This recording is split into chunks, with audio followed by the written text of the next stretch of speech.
আমি একটা কথা জিজ্ঞেস করছি তো। কেন আমায় বিরক্ত করছো? আমায় একটু শান্তিতে থাকতে দাও না। কি হয়েছে তোর? এরকম পাগলামো করছিস কেন? পাগল হয়ে গেছি তাই? একটা মেয়ে তোমার ছেলেকে পাগল করে দিয়ে চলে গেছে। খুব ভালোবাসি ওকে, জীবনে প্রথম কোনো মেয়েকে এত ভালোবাসলাম। ওর জন্য কাজকর্ম করতে শুরু করলাম, কত স্বপ্ন দেখতে শুরু করলাম।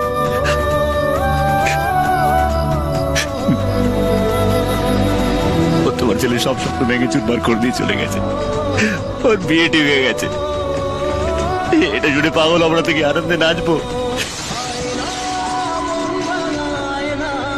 যায় না, ব্যথা ভোলা যায় না, সয় না।